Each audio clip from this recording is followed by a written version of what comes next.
Last time on the lands that make us. As our group begins a journey through the Valley of the Ancients, we stumbled upon some young Perian noble named Ord and my sister Leilani. She was in a catatonic state after a slip overdose, and he was watching over her. We learned from him that my other sister Sema had shot down my homunculus, that poor owl's sacrifice now in vain, and interrupted our warning message to the High Vizier. Sema and Ord's brother foolishly decided to travel the Luxorian desert to deliver our message of warning. I was unable to raise Leilani from her drug induced stupor, so instead we investigated the area and found plenty of corpses, some interesting materials, and horses. Maybe now we'll have a chance of surviving this journey through the desert. The group, now including Leilani, the Ord boy, and poor Sir Harrow's corpse, left the valley on horseback and started our travels south into the Dune Sea along the Perian border. We came upon a small oasis shortly after, where we decided to stop to refill our water skins and rest the horses. And of course, were immediately set upon by Ankhegs from beneath the sands. This is Boromina, a land once whole, now divided by primordial conflicts dating back thousands of years. Its four nations have been coexisting in a fragile peace for centuries. But can they truly stand alone when ancient threats come back to haunt them? From the sand dunes and scattered oases of Luxoria to the tropical fade jungles and scenic coastline of Honhop, the rolling green hills and towering cliffside peninsula of Maidea, to the stormy mountains and etheric wasteland of Perian. An alchemist, an acolyte, a knight, and an abolitionist must work together to preserve the world as they know it. These are the lands that make us.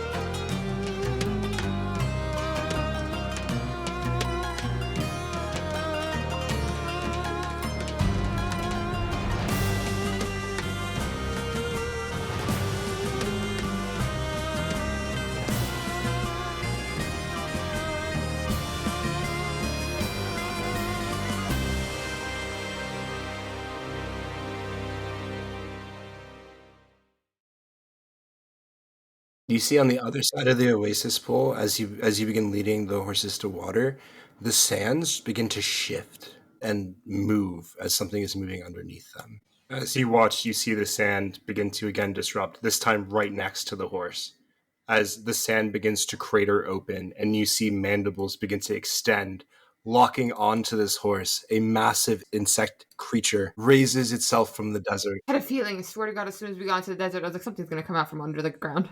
Hearing the hoof prints, this Ankheg, this gigantic insect, almost termite-like creature, raises its huge insect-like mandibles and just locks this horse into its jaws. I need you all to roll me initiative.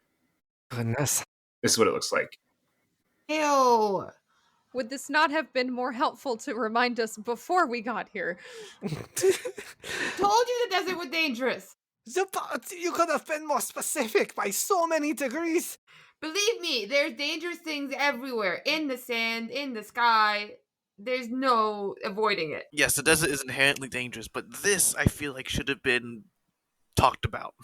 I'm using my inspiration to re-roll my initiative because it was a 4. I love that. As you take in this Ankheg, you recognize this creature as a threat of the desert. Go ahead and give me a DC 10 nature check real quick, Anara. DC 10 nature check. Nature is... Oh, nice. Okay. Yeah, 18. 18. They almost always hunt in packs. What in the... Well, when everyone starts yelling at her about being more specific, Inara will start yelling back, well, if you want details, they don't travel alone.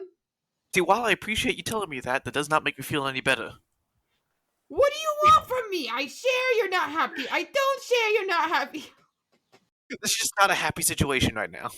As combat begins, they do not get a full surprise round on you, but they are going to get this one attack off before we enter initiative on this horse. I have a 19 on initiative. Oh yeah. And, I need to roll for the horse. Goodness, I No, thought I did well I and don't want to everyone go did better. first. Horse only got a 3, so... Oof. I don't want to do it. Hey, you know this better than we do. Yeah, you know how to deal with this thing. Look at it.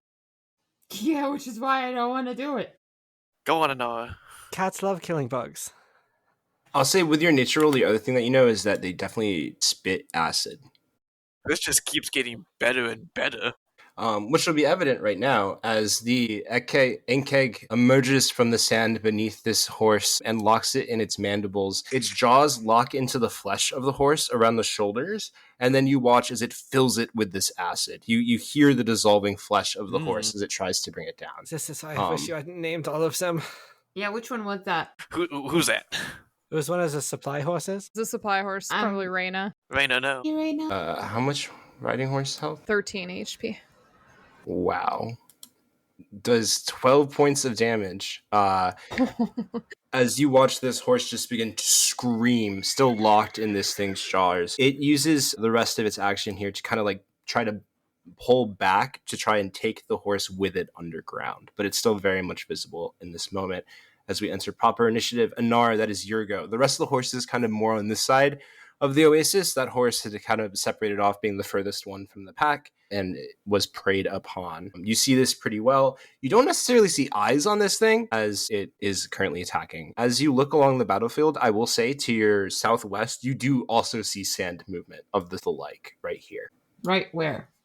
To the bottom left. Oh, it's about to be an actual pincer attack. Fuck. But we might have a chance to move quickly. They're learning. Oh, okay. Yeah, I'm gonna go with this. She's going to immediately firebolt the what's it called? Ankheg? Okay. Yeah. Ankheg. I don't know if I'm pronouncing it correctly. It's a real D&D thing. Ankheg. Okay. So yeah, Inara will hold up her hand, making sure that Leilani is okay. She'll turn back to the Ankheg and hold up her hand and cast Firebolt as you hear her yell, Nod. And a firebolt starts to form in front of her hands and grow as it reaches the insect. Oh yeah, roll to hit. 16 to hit? 16 will hit as the firebolt finds some of the more supple flesh available on its underbelly and under its heavy chitin along its back and helmet head. 10 points of fire damage. Fuck yes! Fuck yeah. As you kind of burn away at the flesh, you hear the sizzle kind of matching the acid that is currently being injected into this horse alongside the back of this thing. Anything else on your turn? Any movement or bonus action? Are we still on the horses or did we all get off? I'll say at this point, there's a possibility Sherilyn might still be on Harkin, but we were watering them and feeding them, so I imagined us off of them. I was definitely off of mine. Okay. Is the edge of the, what's it called? Pool, I guess, large enough for me to settle Leilani on it so she's not on the sand? Yeah, absolutely. Okay. So I would set my sister down somewhere where she would be a little safer from the creatures underneath, and then turn back with the rest of the party and face what's coming. And that'll be it for my turn. She stays pretty still.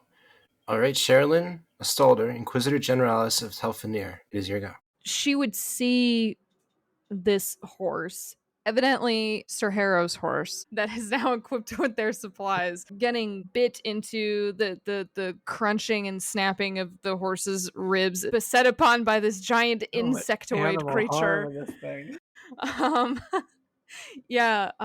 In response, Sherilyn wants to try and rescue this horse, if at all possible. She will use her bonus action to cast Wrathful Smite on herself. The next time you hit with a melee weapon attack during the spell's duration, your attack deals an extra 1d6 psychic damage. If the target is a creature, it must make a wisdom saving throw or be frightened until the spell ends. And then she will reach beside her and take out one of the javelins that's attached to the saddle, and she will try and toss it at this thing, I think. At this guy. 14. to hit. 14 does hit. Okay, the javelin whizzes over the horse that is it caught? Is it grappled? It is grappled fully in these things' jaws as it is just still filling it with this acid. Okay. Yes, she is aiming the javelin into its face. Fuck yeah. Okay. Full piercing damage. So 8 piercing damage, and then the psychic damage. 3. As you watch the javelin enter between the skull plate and mandible of this thing, lodging itself there, kind of separating and opening it, as you see inside the shell and like skeletal structure that fills this thing. As you do quite significant damage, almost bloodying it. She would then turn the horse around, urging it kind of away from the water, trying to round up all of these horses that were trying to replenish themselves to encourage them to get away from this giant insect thing. Yeah, what so you want them to run? You do see movement coming from over here as well as the sands are shifting. Jeez. Where are we trying to corral these horses? Oh, okay. Oh, sorry, the turn order was in the way. Oh, sorry. No, that's okay. How about the Where was big I? scary monsters down south? Where was I? Here or higher? Something like that. I think seeing that she's gonna whistle and use her arm to kind of make a rounding gesture to encourage the horses to fall back towards the edge of the cliff where they could be protected. I love that. Give me an animal handling check as part of your movement here. 13. Sounds good. Yeah, the horses hearing your whistle kind of look up from the water and from the insect violence that's happening in the last couple seconds here, and begin responding to your whistle, heading that way. That will be her turn. Hell yeah, hell of a turn. Plato, that's your go. Francis, you're on deck.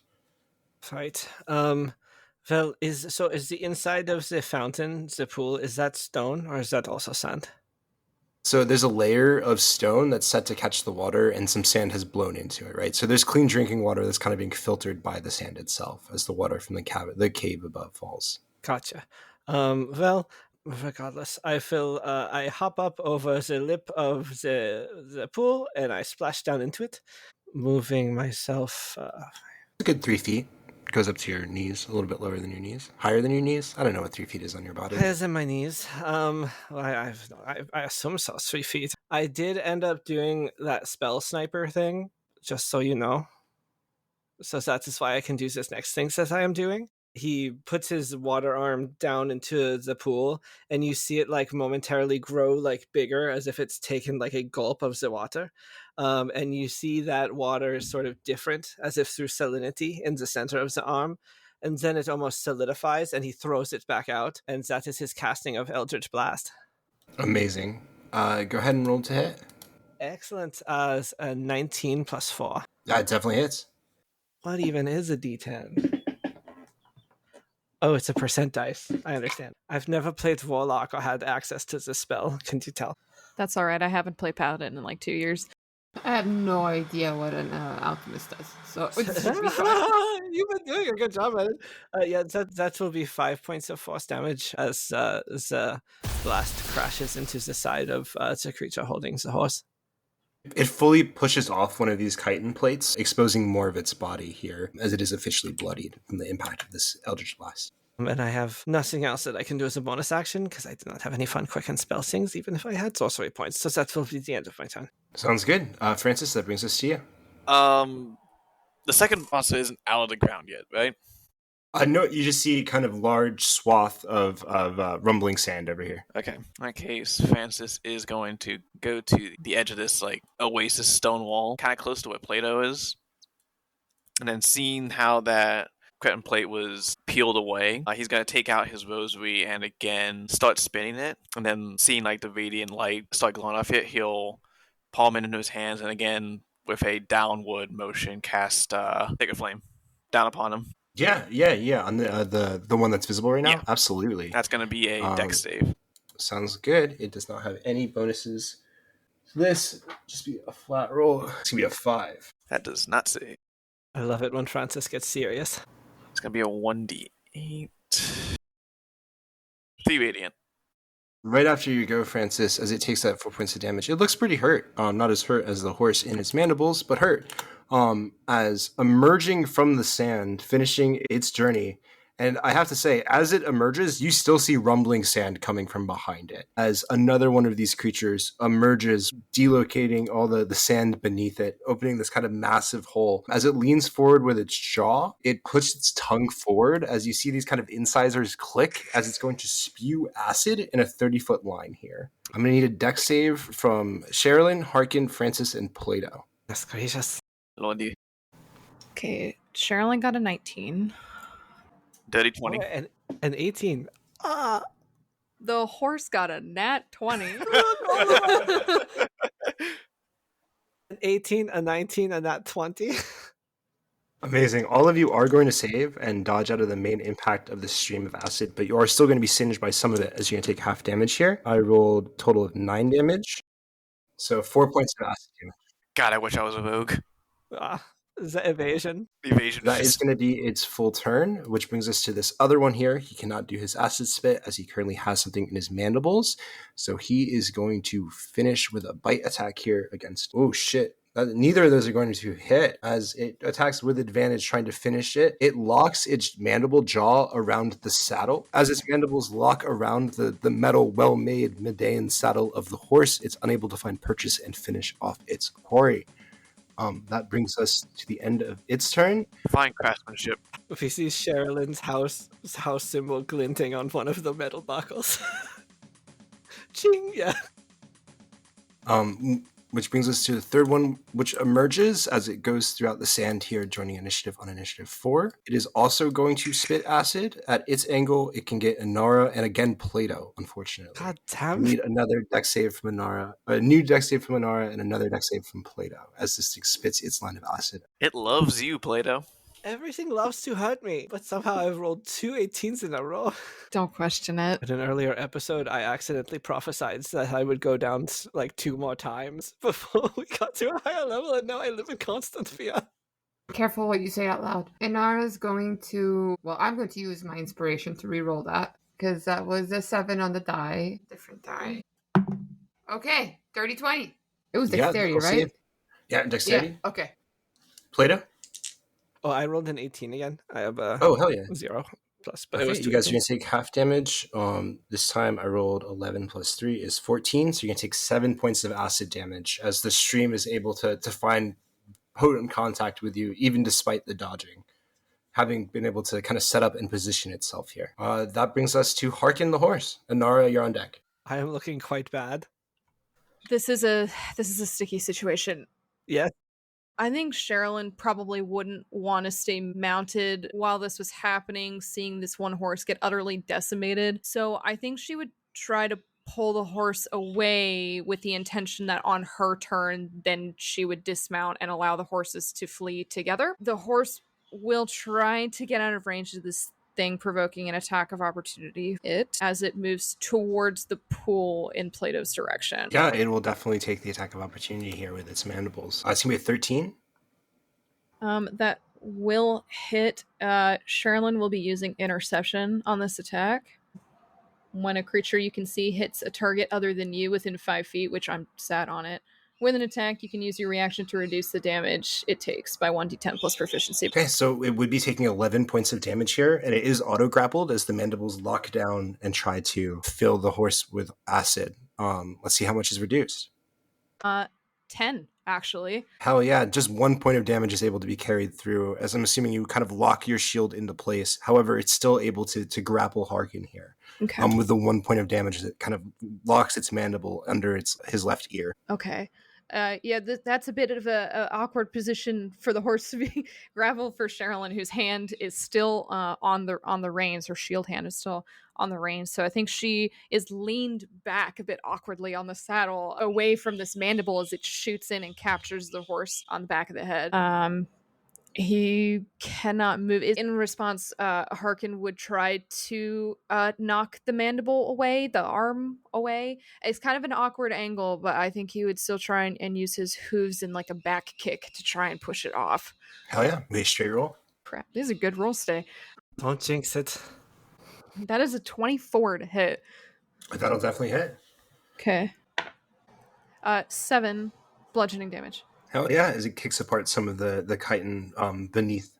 All right, that's your go. Sherilyn, you're on deck. The horse is still grappled, right? Yes, Harkin?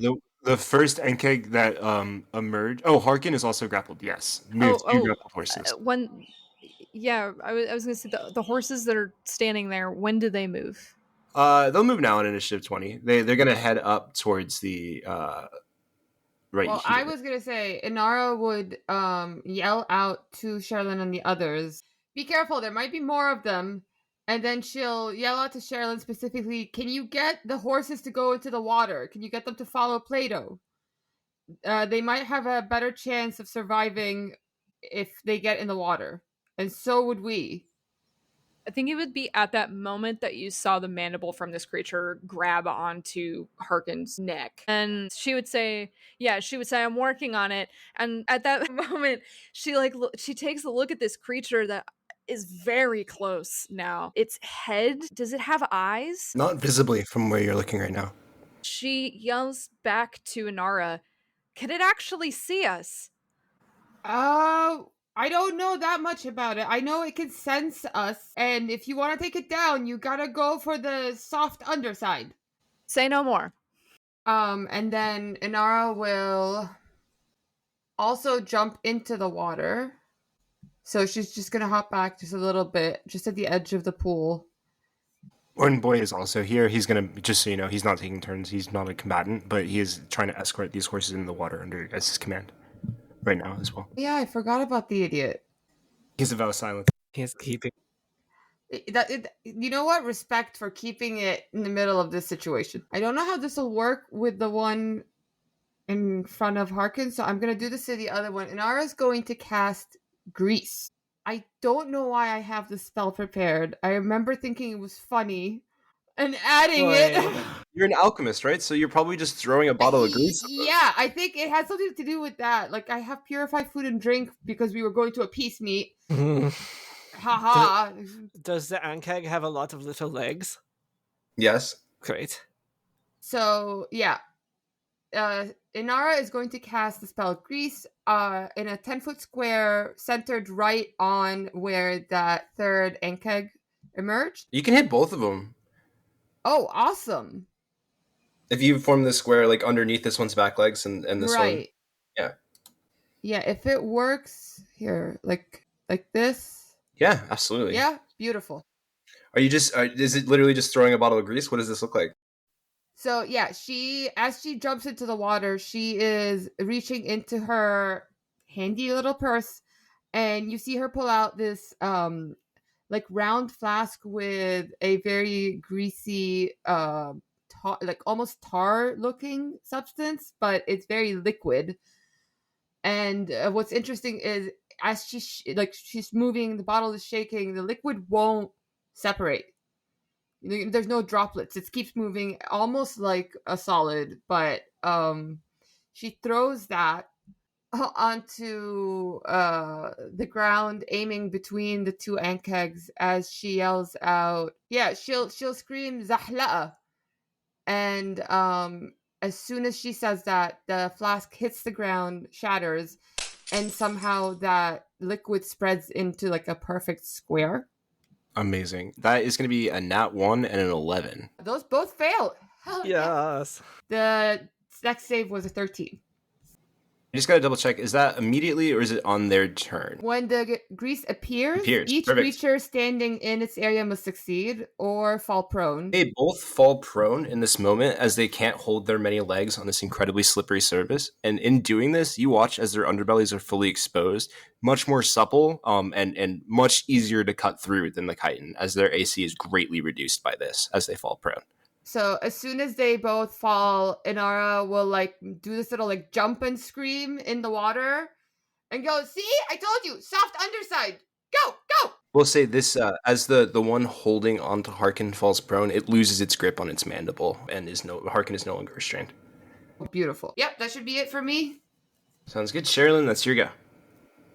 Okay, as the mandible releases from her horse, having been holding her sword in this other hand because she had to throw with the other one last turn. She transfers the sword to her right hand. Seeing this soft underbelly of this creature, she turns the horse, reorients it so that she can stab it down into the belly of the creature with the smite, hopefully, with this wrathful smite. Let's see if we hit it. 18 to hit. It definitely hits as you plunge directly into this underbelly. Okay, that's going to be 8 slicing damage from the longsword as it buries in between these, like, it looks like sticks, like dried sticks on its underbelly, where the joints of the legs are. And an extra 5 psychic damage as its legs start wiggling like uncontrollably out of fear. It needs to make a wisdom save. It got a 9 total. Okay, so it fails and will be frightened of me until the spell ends. It's 1 minute.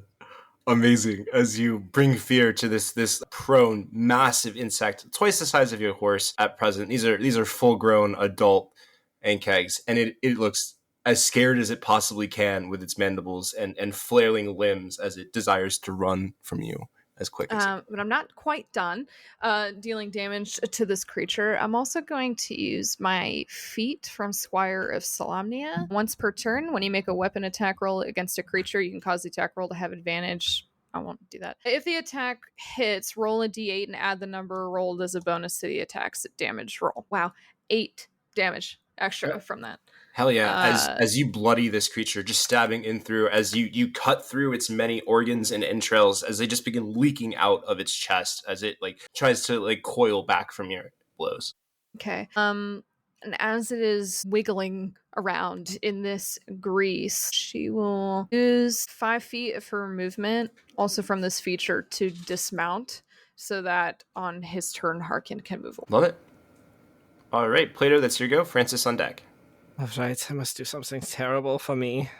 I try to, seeing both of these wriggling creatures prone on their back, though I am quite hurt, acid eating into parts of me, as I do not want acid to eat into. I run sort of along the stone lip here and land right here, and I think I can get both of them in a 30-foot line. As I run along the edge of the pool, I'm also collecting water with my hand, and you're seeing the water be transformed into acid, much like their acid. And as I land, I hit and then throw the arm forward, and all of it sprays out as I cast Tasha's Caustic Brew. Fuck yeah. Is that a saving throw? A dex saving throw, which if they're prone, I believe they will make at disadvantage. Ooh, yeah. I don't know if they can do worse than that. Okay, that's going to be a 4 and a nat 1. Excellent. So they will both suffer from this as I cover them in acid. Amazing. So that's it. So it will start with 3, 4, 5. They both take 5 points of damage, but from this point out, they will continue to take that unless they use an action to remove the acid from their body. Yeah. So at the start of each of their turns, they will take an additional 2d4 acid damage. They hate that. They hate that their entrails and bodies melting with acid. So I think that damage will actually be at the beginning of their turn. Okay, cool. Yeah. Sorry about that, but just keep it until then. But yeah, they have to use an action or they will continue to take that damage every turn. Awesome. Touche. See how you like it. All right. Yeah, and I stay there. Anything else to go? Nope, Okay. that's as close as I wanted to be to them. Now you're fine.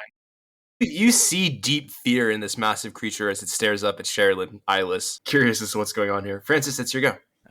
Francis does a quick back and forth, looking between the one Antic with the horse and its mandibles and the two that have now been knocked prone, and wanting to take advantage of it, he will kind of with his rosary beads in hand, take his mace out of its little holster, and in a quick flick of his wrist, wrap the beads around the hilt, and he'll run up to this one right here, and then a running motion, he'll start changing stuff. Instead of the usual bright light that comes out of his beads, it'll kind of come off more of a hazy gray, And then as he brings his mace down, he's going to cast Inflict Wounds on this one on his back. Hell yeah, go ahead and roll it. Again, its supple underbelly being exposed means its armor class is much lower than previously. Do you have advantage if you are attacking melee on a prone creature? You are, thank you. Yeah, great point. I forget for his melee spell attacks, it's spell attack bonus, or is it your Spell attack bonus, yeah. So that's a 15 for the first one, and then 17 for the other one. Awesome. Yeah, it definitely hits. Okay. So that is going to be Inflict wounds is so nasty. 3d10 necrotic Oh, so nasty. for 22 damage. Oh, 22 points of necrotic damage as your touch just burns away most of the flesh of this being, reducing it to single digits in a second here as it already had taken some damage from the acid. It looks incredibly hurt as you just kind of melt it away. It prone, just parts of it remain as parts of it disintegrate as like a fly trap. A lot of it is just now parts in this grease against the ground as you burn it away with your holy magics. And with that will be his turn. Hell of a turn. All right, that brings us to this one, who is afraid. It takes the acid damage at the start of his turn. He's going to use half his movement to stand up from prone. He is then going to use his action to get the acid off of himself because he hates that. He hates that he's covered in acid.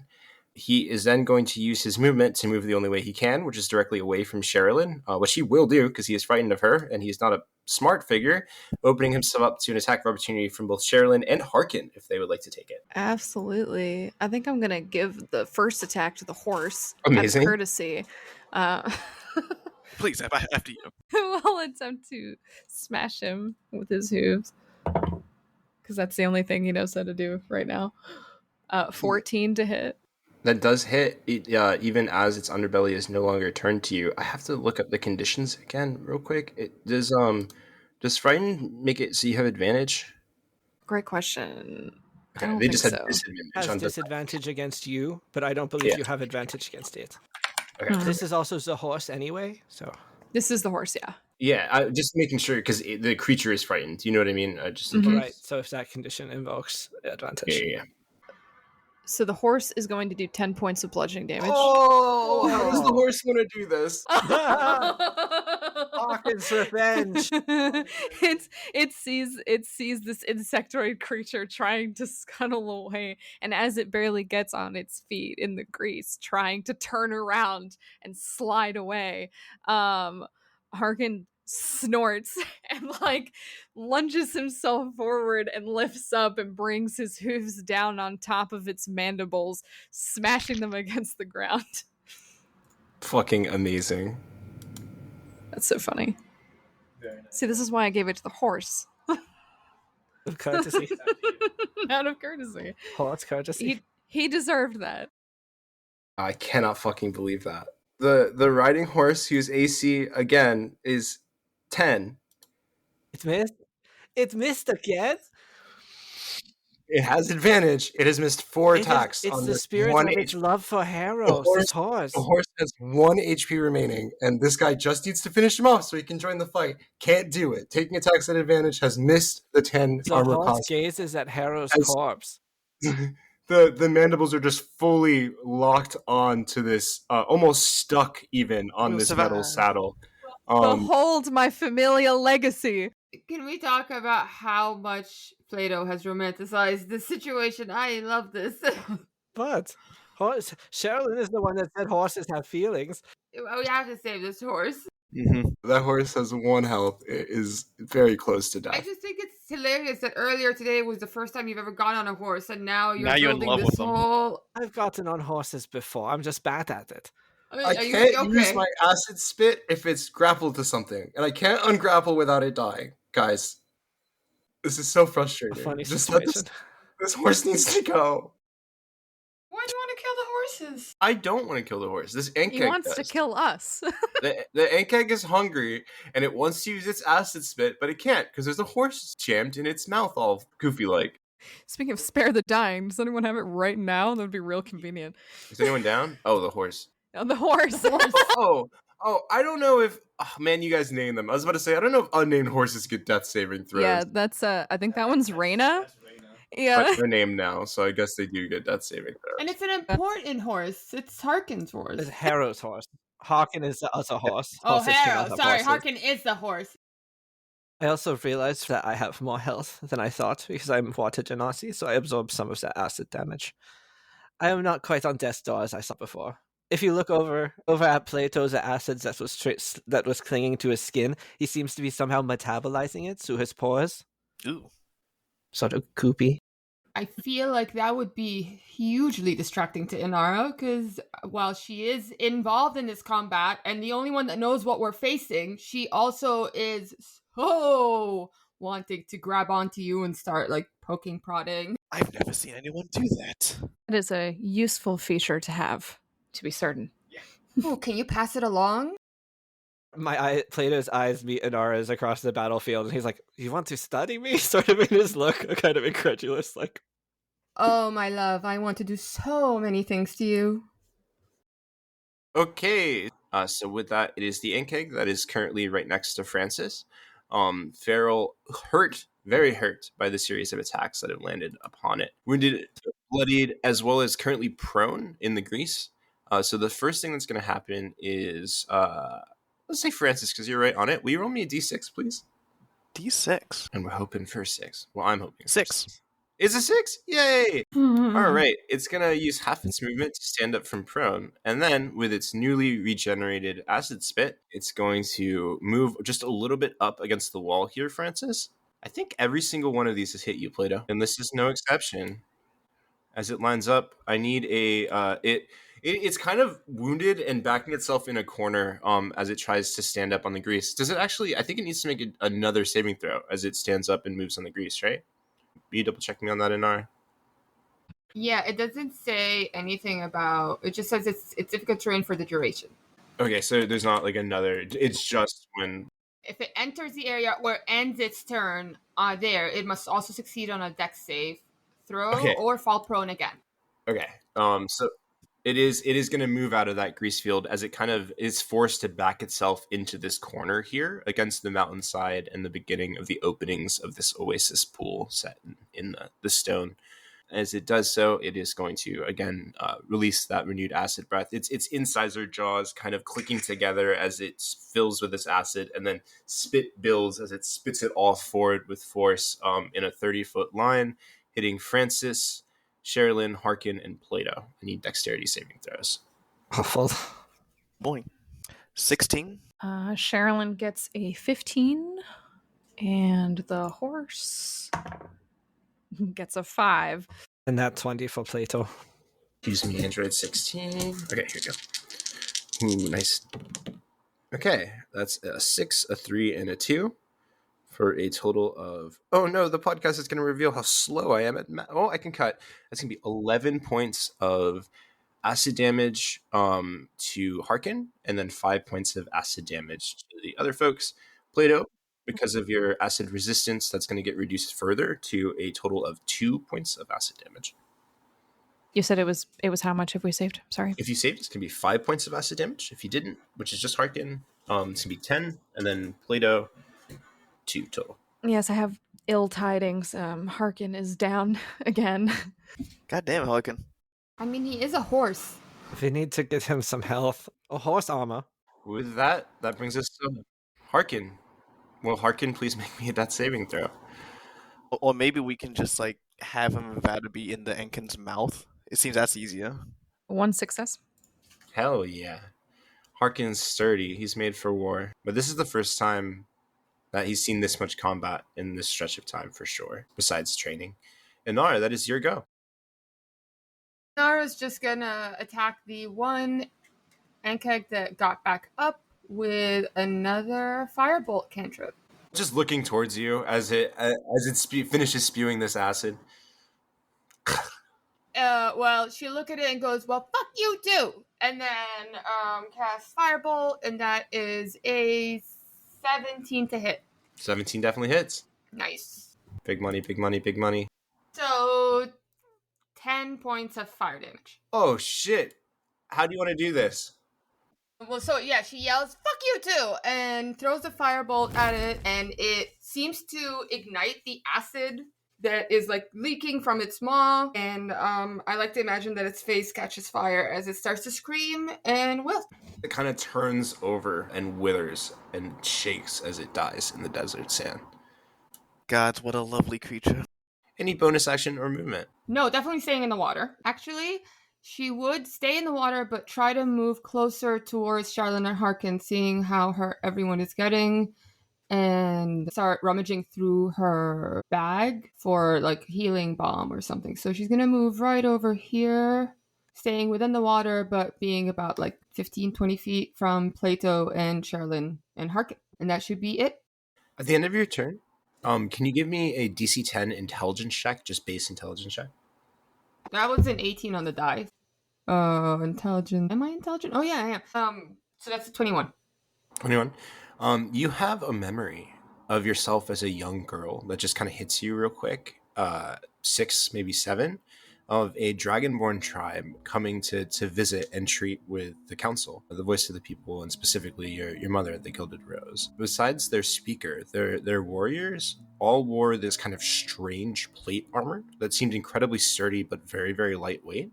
As you're looking at this thing burn away from the inside, its chitin remains, and you connect in that moment that armor was definitely made of Ankheg chitin. New material. If anyone's looking at Inar in this moment, her eyes are twinkling like she just got a new Christmas present. She cannot wait for this to be over.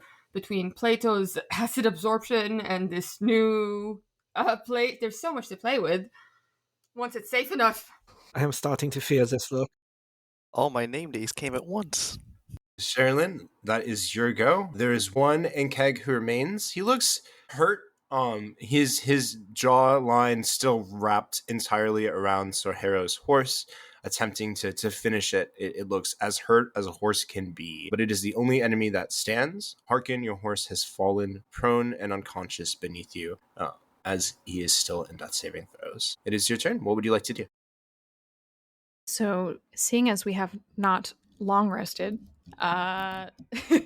this day, thankfully for her, not so thankfully for Harkin, of course, she had already dismounted and had previously given the order for Harkin to begin retreating with the other horses. So she was on foot when Harkin was hit by the cone of acid spit and has since fallen. Unfortunately, she has no healing resources to pick Harkin up at this time. Looking very determined, very pissed off. She would step around her fallen steed, eyes locked on this last remaining creature, and begin walking heavy metal boot steps through the water. As she crosses in towards it, it's still holding this horse in its mandibles. Now she's still 10 feet out. And she's currently holding a longsword and a shield, which is not going to be very helpful in this instance. I think she's going to try and draw its attention with sound.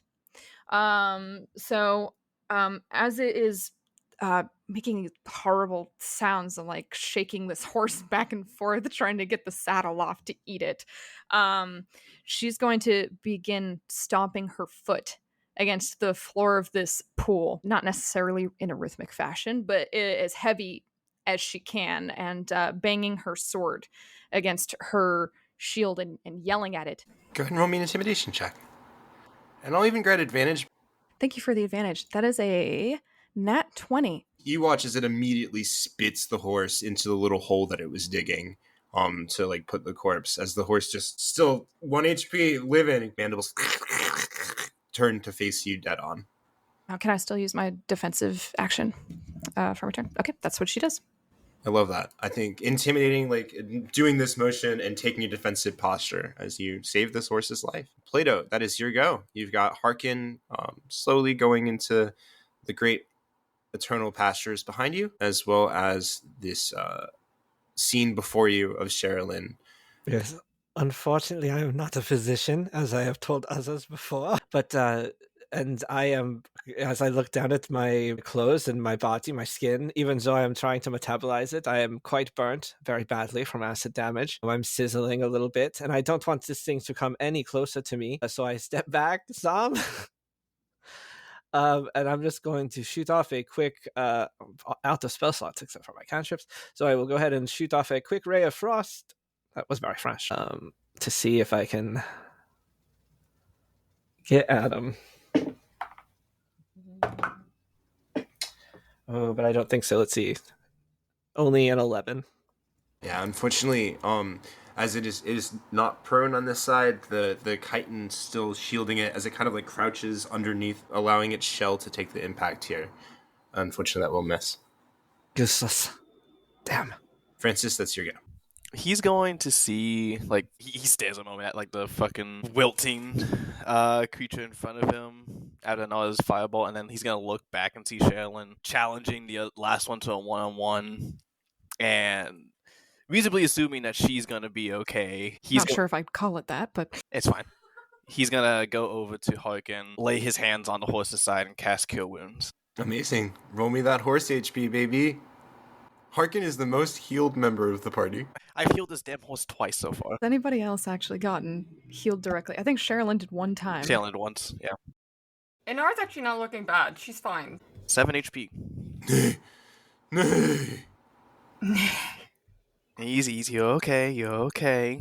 He looks ready for violence. His face turns towards I bet he the is. remaining Ankheg. And then, like, as Francis, like, trying to make sure Harkin doesn't do anything completely rationalized next to him, he's gonna look beyond the warhorse and shout at Sherilyn, "He's okay." You see her glance over her shoulder and give you a nod of thankfulness as she is again yelling and staring down this insectoid. And then just gonna use just the rest of my movement to start heading towards the other horses, just in case someone else pops up. Awesome. That brings us to the Ankheg directly in front of Sherilyn, whose mandibles click together as it approaches Sherilyn directly in the pool. Sherilyn, this monstrosity, about the same size as the bear, but obviously a very different makeup, just towers over you as you maintain this defensive posture. It is going to attempt to lock its mandibles around Sherilyn here. It's going to make an attack at disadvantage. Here we go. Ooh, that's a... Copyright.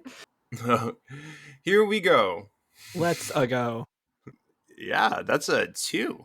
She doesn't even have to raise her shield. She just casually pulls one foot behind the other and leans to the side as his mandible goes wide. She is wearing a little smirk, confident little smirk.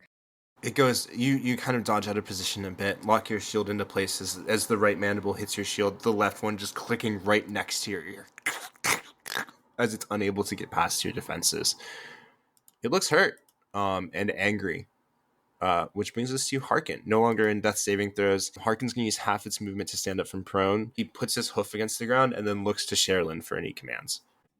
As she's turned sideways, mandibles clicking beside her ear, she again shouts at her horse, now revived, go with the other horses, to continue its previous command to retreat with the rest of the herd. Awesome. Harkin does so, which brings us to Inara. Inara, only one Ankheg remains. It faces down Sherilyn head on right at the edge of this oasis pool. What do you do? So for a moment, Inara looks a little torn between Reyna, the horse who's very badly hurt and has finally been spit out by the Ankheg, but then also Sherilyn. And then, as someone else said earlier, we still haven't long rested, so I don't have many options. She decides to take out the last Ankheg, holding up her hands as she casts the now familiar firebolt. And this time she's doing it a little more carefully, trying to aim for the Ankheg's mandibles, and just in case she doesn't want to damage the shell now that she knows that she can use it. And that'll be an 18 to hit. That definitely hits. 7 points of fire damage this time. Oh yeah, as the inside kind of burns apart, it dodges upwards, and you catch the chest of it as that kind of melts in, the purple organs beginning kind of falling out, the entrails. She'll also move closer, seeing that this thing is basically almost out and feeling a lot safer with Sherilyn right there. She's going to move closer and try to get as close as she can to the injured horse. so that she is there and ready to help it out once she can. That'll be it for her. Amazing. With that, that brings us to Sherilyn. The Ankheg stands in front of you, wounded. Its mouth bloody with a ton of horse blood, as well as its own kind of purple and green innards that are mixing in. As we've previously established, I believe Inara had yelled out earlier in combat that the underside of these creatures was weak. So upon it being hit with this firebolt from her and it rearing backwards, entrails coming out, I think she's going to go for a well-placed stab directly into its underbelly. Fuck yeah, roll me, that's a hit. That's a 12. Does a 12 hit? So a 12 wouldn't hit if you were hitting the outside chitin of this. However, because you are underneath and stabbing at that soft, supple underbelly, its AC is reduced to 9, so that will hit. Okay.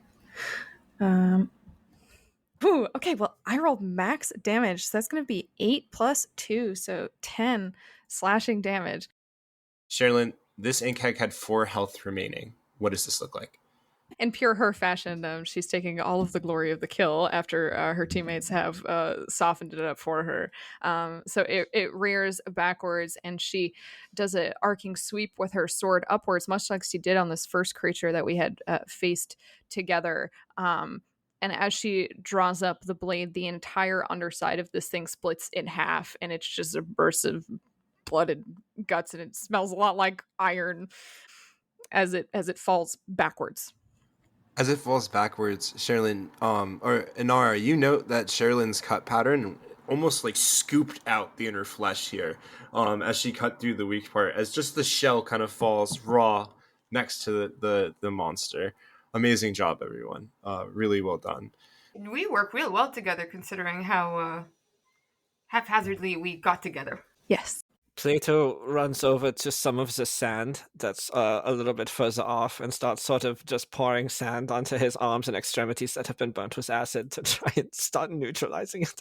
Well, you guys killed that stuff so quickly, I barely had an opportunity to draw my sword. Have we told you can speak yet? I feel like we told you to take a vow of silence. I am so sorry. I am so sorry, everybody.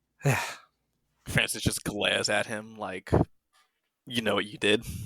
He's standing with the horses, correct? So we had told him to retrieve them. I just Inara looks slightly shocked. She completely forgot this person was with us, and so it's like hearing a voice out of nowhere. He was crouching. He was crouching between two horses as he kind of stands upright. Was he at least guarding her sister?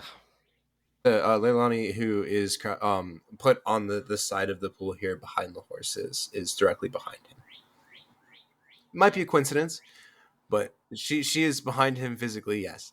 Sherilyn is immediately also with Inara, I imagine, going to tend to this extremely injured horse. She would take the Reina's reins, lead her gently into the pool. She'd be trying to help. I mean, this is a very big, very heavy animal, but she would be trying to help with some of the weight of her to help her pick up her feet and step into the pool and to splash some water on her where it couldn't spit acid, but I imagine the inside of its mouth or whatever probably is acidic, so she would be splashing the wounds with the water to try and clean it. The pool quickly fills with this dark crimson horse blood. Plato stumbles over to the edge of the fountain and sort of stands looking and says, "Oh, look, what have you done? It's a wonderful fountain." Don't worry, they clean themselves. This is a part of the ecosystem. You may drink from over there. It's a source of water in the desert. You're filling it with horse blood. Inara will help Sherilyn cleanse out the wounds, and then ask her to help her move the horse back onto land so we can dress the wounds, and also shut up Plato.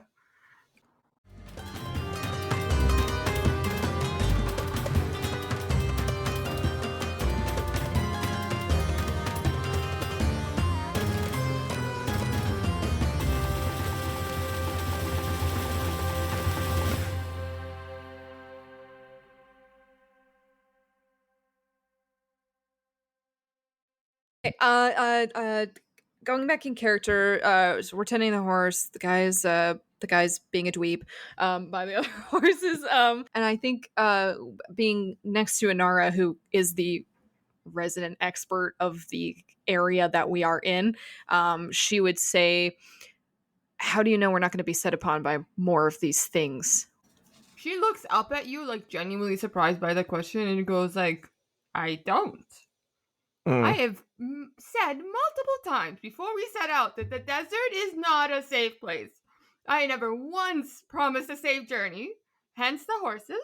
Also, please keep in mind that Mom never let me out of the city on my own. So there was always someone there with slightly more knowledge on how to keep us alive while I ran around. So I will do my best.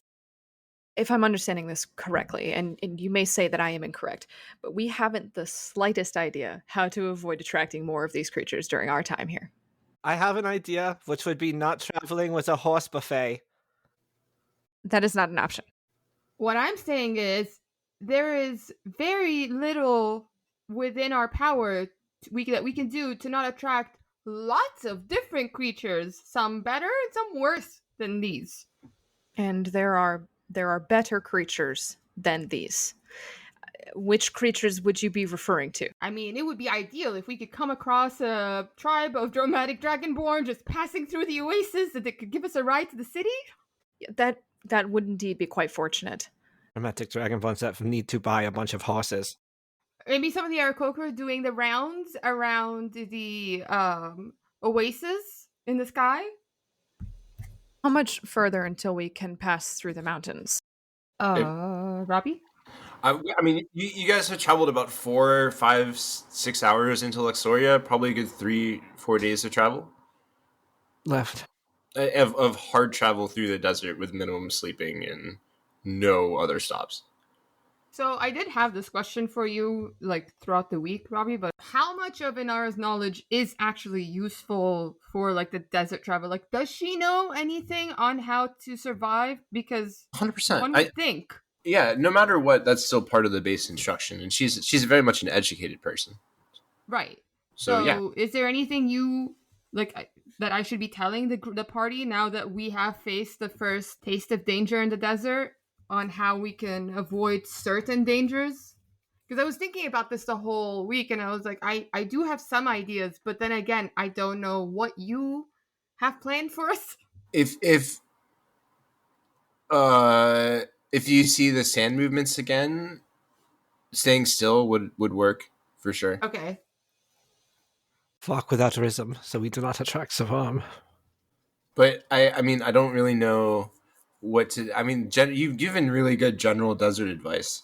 Do you know what I mean already? It's gonna get colder at night. This place is wild and full of dangers. You know what I mean, and that's what you know about it. So it's kind of hard to give general advice for the many specific things that live here. Anar, are you inspecting these creatures at all? Do you have any plans for them? Machinations? Absolutely, but Inara would definitely prioritize the horse. So once we've tended to the horse, she'll bring out some healing balm and instruct Charlene on how to apply it. Because, like we said, big animal, lots of ground to cover. Yes, she's removing the tack from the horse while you do this. Once we've tended to and stabilized the horse as best we can, Inara would actually start to study the tack that you removed from the horse. And see, like, this is not something she's ever really had an interest in, so she doesn't know much about how to care for horses or what parts of the horse need to be covered and what parts need to be accessible for mobility. So that's literally what she's trying to figure out as she studies all the different hardware that is needed. And then she will grab one of the shells of the Ankhegs. And how heavy is this thing? They're pretty heavy, but will you roll me a quick... What's your passive investigation? 13. 13? You note, as you're kind of looking this first Ankheg over, the one that was fighting Sherilyn directly at the end here, that was facing her down, you see it has kind of like this line of tumors on its back along the chitin. And as you kind of separate the shell bit by bit, you note that the spots are actually eggs. It has 4 eggs kind of embedded in between the layer of flesh and layer of chitin that is currently being protected by the chitin. They're all full eggs, shells still intact as you find them. Out of character, it's been really hard to suppress my disgust reactions to some of the stuff that's happening, because I know as Inara, she wouldn't mind this stuff as much because she fucks around with ingredients all the time. But that was horrible. Yeah, go ahead, Cheryl. What were you saying? You were investigating the tack of the horse as we were taking it off. Right.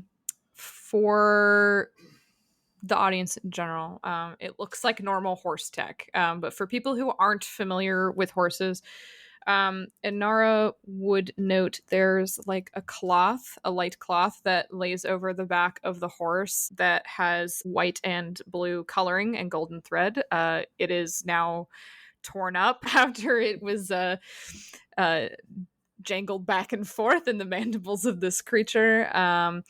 And what she is taking off currently is she's unstrapping a very thick leather saddle. I'm not sure how common leather would be for Inara. It's a lot heavier and sturdier than cloth. You can see that where the mandibles latched onto it, there are some scratches on it, but it did not pierce the leather.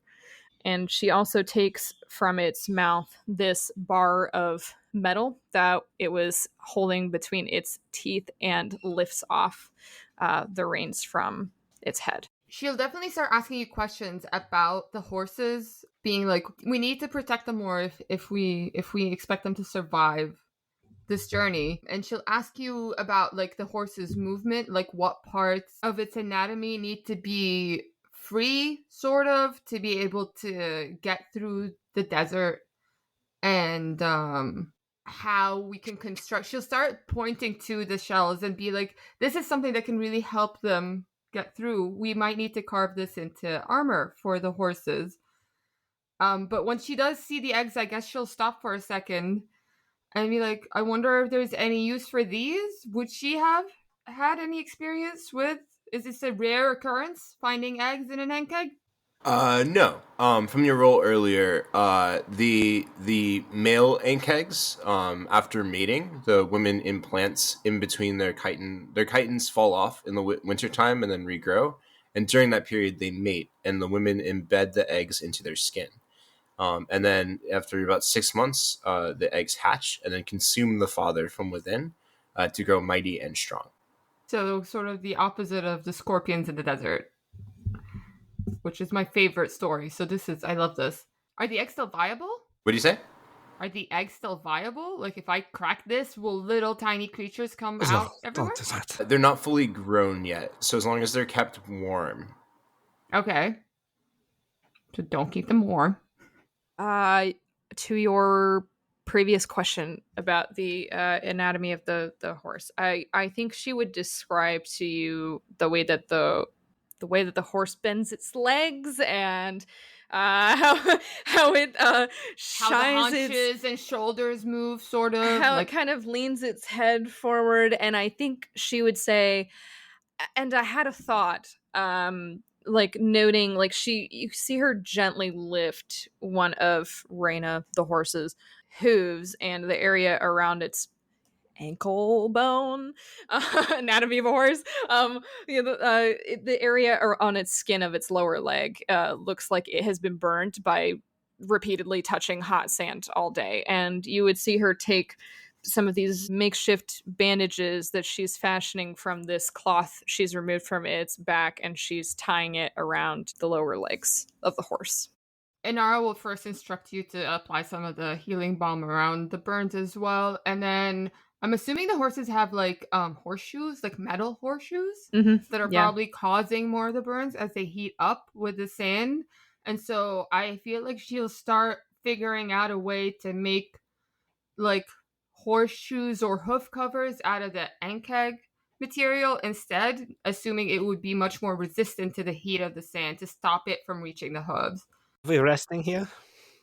I feel like, everyone else is going to be resting. This is a crafting session. It's like, the night sky is just starting to take as the light is beginning to dim and the heat of the desert is beginning to give way to the chillier nights.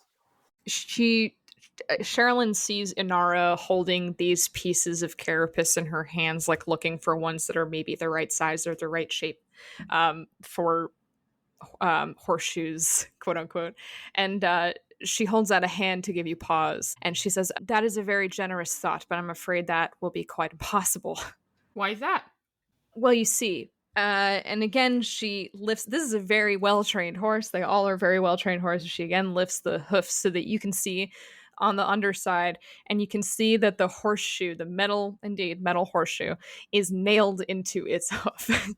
Well, and then she'll start looking at it and be like, how are they usually removed? She will describe a hammer for you, but she will say something like, there is this prying tool. So they just need to be pulled out, and then she starts taking out all of her tools. Like, you are underestimating how prepared this woman is. She chuckles. She chuckles as you like roll all these tools out, and she says, "You are quite well prepared, Lady Inara." To experiment with new materials and carcasses? Absolutely. Every time. And then she, I guess, finds the most appropriate tool. And with your expertise, we together figure out a way to... It'll take considerable strength. So I think what would happen is Inara will hook this prying tool, whatever that may be, onto one of the nails on the underside of the hoof. And as Inara tries to use leverage to pull out the nail, Sherilyn will bend over her, like hooking her arms on either side of Inara and push down on top of her hands to add her weight onto the strength of the pry. Imagine Inara would have been struggling initially, and then you just appear all around her, sort of engulfing her, and very easily pop the nail out. And at that show of strength, you feel like a purr deep within her chest as she presses her back up against your chest and goes, "Well, you're clearly very capable." I've done this a few times. So she will slide, sort of like a cat will rub its body up against your legs and like wind itself around it. Inara sort of rubs her whole length against you as she winds out, and steps out of your way to let you finish the job. And very casually just goes back to studying the materials to get ready to making the horseshoes.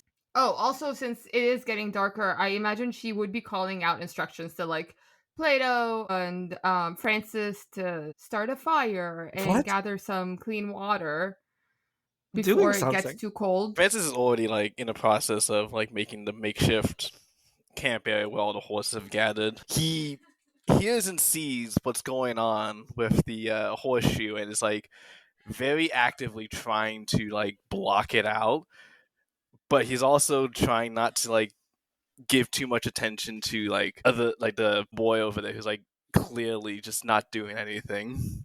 He actually is going to try to, with his hands, motion towards like what you're doing and like try to like offer his help. Can without you handle speaking. it? He nods. All right. If you can handle it, go see if you can find any like kindling for fire. He like starts looking around like, what? We're in the middle of a desert. Exactly. Go. Okay, he's gonna just start wandering off looking for wood. I think Inara would probably stop him and go, "Idiot," and call him over. She refuses to call him by his name. He like looks around like, me? She's like, "Absolutely," and motions him over. And she'll explain to him what sort of like dry cactus, well, not cacti, but like dry bushes to look for and where to find them at the edges of the oases, because they wouldn't be growing near the water source. And explain that could be used for kindling. And then she'll hand him a dagger. Loath as I am to keep you alive. I don't need the tiny sword. I have a sword already. She has like a moment's image where she's like, he might cut off a finger doing this, and then realizes she does not care enough and goes, "Fine, use your big knife. Good luck.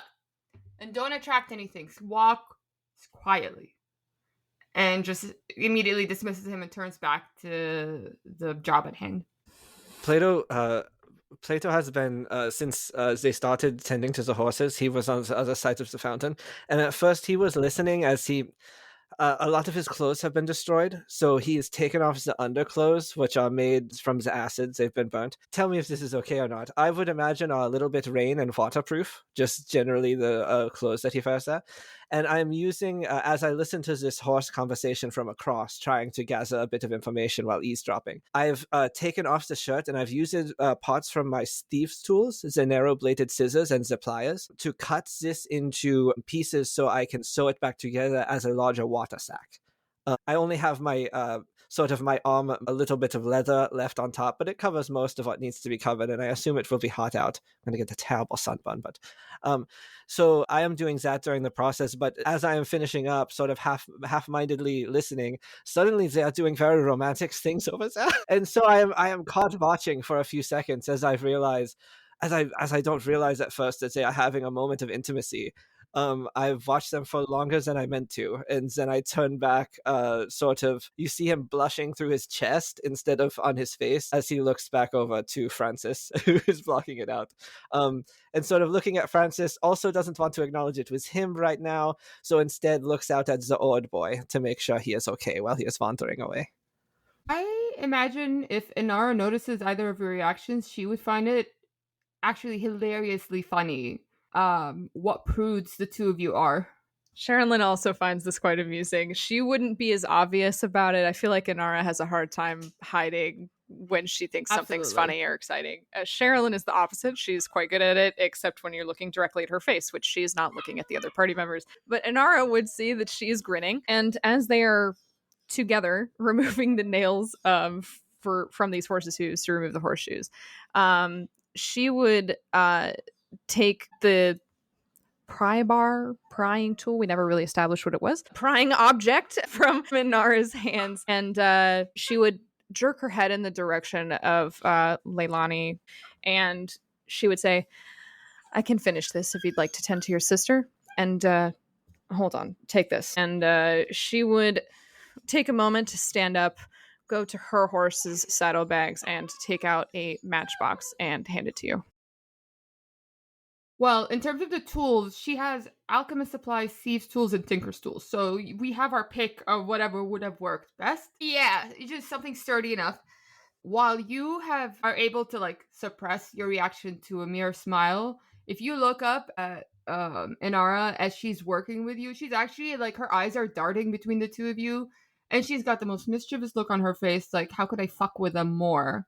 Because to her, this is a very unnatural response.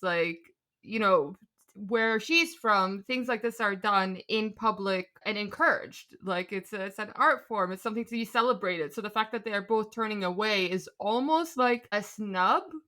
They don't want to watch two beautiful women. But she recognizes that they come from different cultures and that it's not meant that way. Thanks to her mom's education, she recognizes that it's not meant in an insult, but that doesn't stop her from wanting to fuck with them immensely. So she's got this scheming little look on her face on how she can drag them into this more. So you can feel free to stop her or encourage her. No, I think Plato just returns to his sewing. You see him having a hard time pulling thread through the seal and goat skins that he's managing to turn into a sort of ad hoc extra canteen for watering the horses that some are insisting we keep. And he just looks back down at it. He does not look back over at the women. In fact, he maybe wanders, a little bit, or scoots a bit down the fountain closer to Francis, who has been his protector in previous instances of being fucked with. So yeah, I don't even think he thinks about it. That's just already how he is. He's your safety net? He kept me from being pushed into the fountains at one time, and so that is true. Yes, when I see Inara and Sherilyn sort of both, one grinning, one looking between the two of us from across the fountain, I do sense scheming intent, and I do scoot closer to Francis in hopes that he will protect me. While the scheming and all that, Francis has actually gone over and is looking over Leilani to see if her condition has bettered, worsened, or is she still stable in her current condition. Yeah, go ahead and roll me a medicine check as you inspect. Because adults, they don't suddenly push people into things or cast spells at them. That is going to be 10. 10? Yeah. Yeah, and how much fun is it being where you're from? Because it sounds very dull. With a 10, you see her condition is definitely improving. Specifically, whatever Inara applied is working well. More of it would probably be helpful, but she's definitely through the worst of it and is on a path to recovery. Is Anana still walking over to Lilani? Oh yeah, after handing the tools over to Sherilyn, she would, I guess, both for their sakes and to fuck with the guys, lean down and give her a very gentle kiss, and then straighten up just nonchalantly and walk over to Francis, noticing that he is checking on her sister. Where did you kiss her? I think on the cheek. On the cheek? Okay. Unless you invite more, she would respect your need for like privacy or whatever. I don't think she would reach. If Inara is bending down to give her a kiss on the cheek, she would allow it though. She would still herself in the moment so that she could accept it before you leave. But she's quite happy to let you do whatever you are doing, especially if that includes fucking with certain party members. I am an adult. We just aren't so outward was it. Leave me alone. I also think she would find like Plato's state of undress very interesting on many levels. Plato, do you say that in character? What? I don't know. I am ignoring. Okay. Y'all can do whatever you want. No, I have not looked up. Yes, I would say the one thing to remember when Plato. I mean, he's not like muscled in particular. He looks like, he's got a bit of skinniness to him, a bit of gangliness, and he has that scar, the lightning scar, that Lichtenberg figure that sort of spreads out across his back and chest. You're quite close to where she's working on the horse is right now, Yes, I believe. I was eavesdropping beforehand, but then it got so steamy. Yes, she sees you fashioning this larger water skin from the tatters of your shirt, and she chuckles and says, "You're quite resourceful." Well, I have only been down here once or twice as an escort, but I have read about Luxoria and the travel in the desert. I pay attention to many travel customs around water. She is working as she speaks to you, and she says, "An escort to whom?" Well, whoever during. He looks a bit. He looks back down at his sewing, his makeshift sewing again. He says, "When I operated during the coup before the abolition, when slaves needed to get down to Luxoria, sometimes we could hide it inside an ambassadorial visit." I see. She takes a second. She's not had to deal with this social issue in her country, nor has she heard much of it. I think she'd be treating you with skepticism still, based on the predispositions that she holds about your country and about you being from that country. And she would say, "And how successful were you in this?" We were often successful. I myself was not put in the most dangerous situations based on my position, but my runs, with the exception of one, all went well. And we are speaking of a different person than the one whom we saw at the feast, I am assuming. Yes, all the slaves that I brought to Luxoria, I don't know where they are now. I have not had contact with them. I simply acted as someone who brought them to the next person that would help. Do you think they would recognize you and regard you as a friend if you bumped into them whilst we were traversing the desert? A slave that I have helped free? I don't know. I look different now, aged. I have arm, it's a different time. You treat yourself as a person of little consequence, I can tell. I'm a person of little consequence, Astalda. Well, she raises her eyebrows and cocks her head, shrugging her shoulders slightly. If I might give you the barest of compliments, it does seem like you have accomplished some things in your life that are noteworthy. Thank you. I am proud of what I was able to do for my country, what I was able to do for Perian. It is my greatest pride. But we are past it now. We must find new futures. She feels like this conversation is getting a little too gooey. So she would scoff and say, "You should find another shirt." Yes. Well, hopefully we can find something that makes sense. Perhaps I could wear her armor. I point over to where Inara is probably sizing horse armor. Yes, she looks very skeptical. You see her straighten. She was kneeling down, prying off this horseshoe. She stands up, turns fully to face you, and her entire head moves as she looks you up and down, noting how gangly, as you said, you are.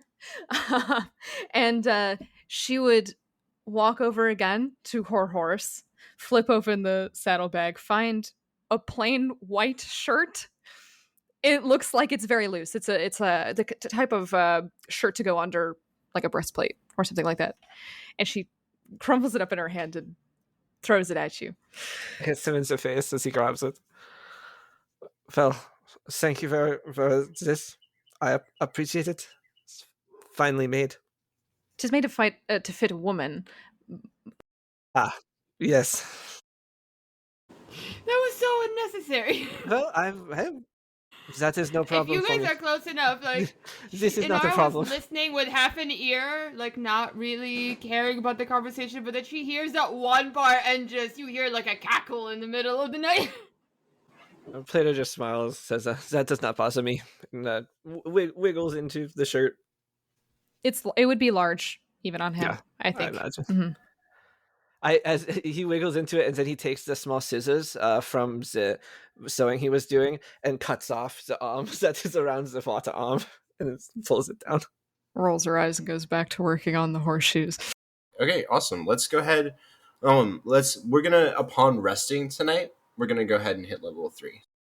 10 on my hit die. Let's Woo! go. Yeah, everyone roll hit die as we advance to level 3. As you all think on the lessons of the desert, your experiences in this forest, your individual journeys that you've taken so far, and now your journey together that you're embarking on to warn the world of this threat returned, traveling together along the border of Perian and Luxoria on the way to Netter's Rally to disrupt one of 3 known blood rituals.